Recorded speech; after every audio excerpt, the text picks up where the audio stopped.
سيدة عجوز بتعيش لوحدها في المنزل. اتعرضت السيدة لموقف مرعب، حيث قام أحد الأشخاص بالدخول إلى منزلها. الشخص الغريب قام بسرقة المنزل.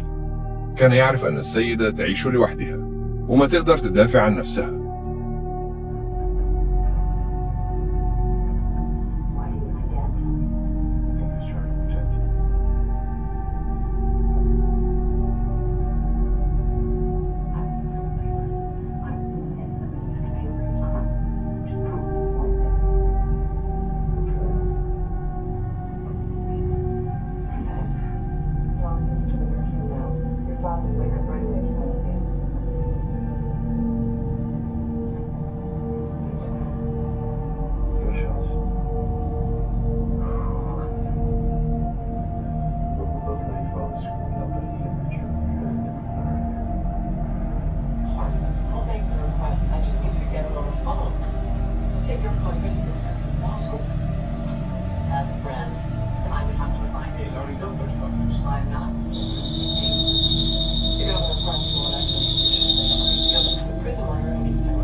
استيقظت السيدة على صوت جرس الإنذار.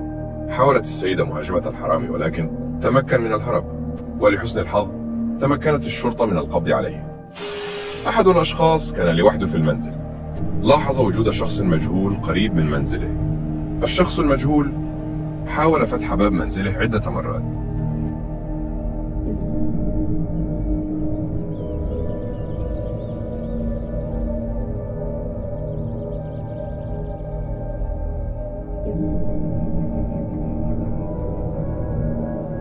صاحب المنزل قرر مواجهة الرجل، فتح الباب وقام بمطاردته، ولكن تمكن الرجل من الهروب، وللأسف ما زالت هويته مجهولة اليوم.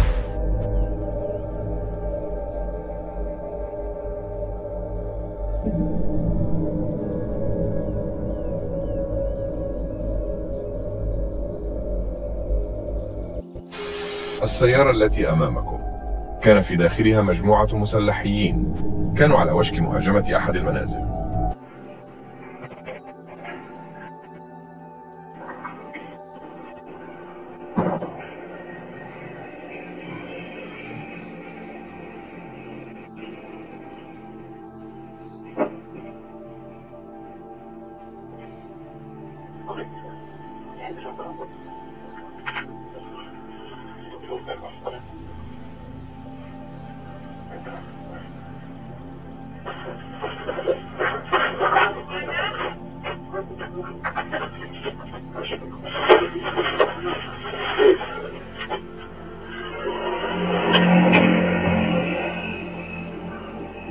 صاحبة المنزل انتبهت لوجودهم ولاحظت أنهم مسلحين. المسلحين أدركوا أن العملية فشلت وقاموا بالهرب. في عام 2019 اقتربت سيدة من أحد المنازل. السيدة كانت في حالة خوف شديد.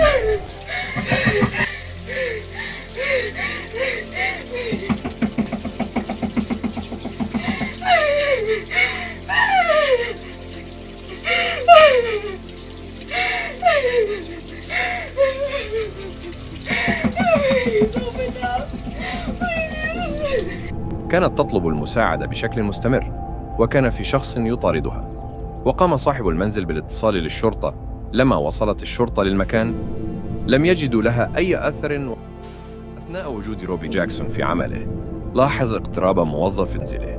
في البداية أعتقد أن الموضوع طبيعي، ولكن بعد لحظات أصبحت تصرفات الموظف غريبة.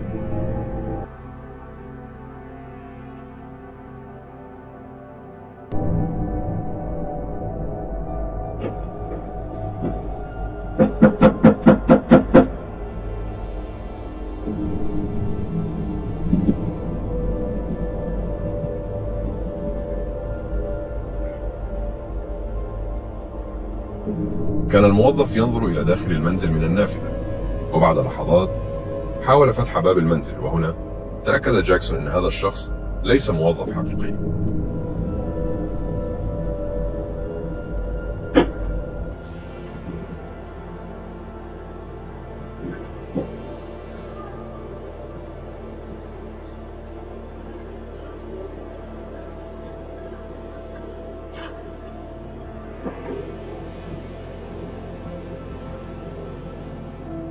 استخدم الرجل قفازات عشان ما يترك أثر بصمات على الباب، وحاول عدة مرات فتح الباب، وعندما عجز عن فتحه طلب المساعدة من مجرم آخر.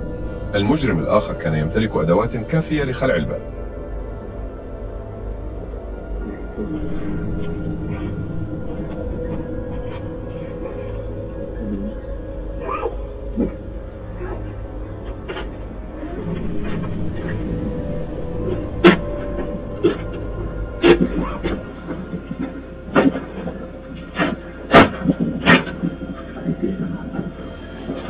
Get away from the door.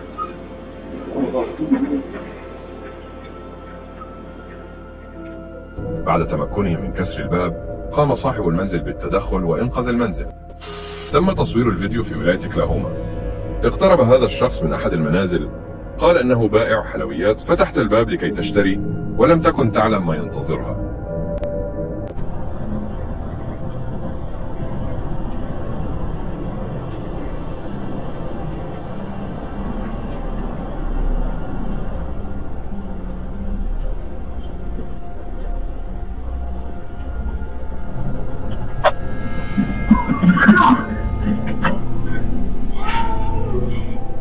مجموعة أشخاص مسلحين هاجموا المنزل بشكل مفاجئ وقاموا بسرقة كل شيء في المنزل.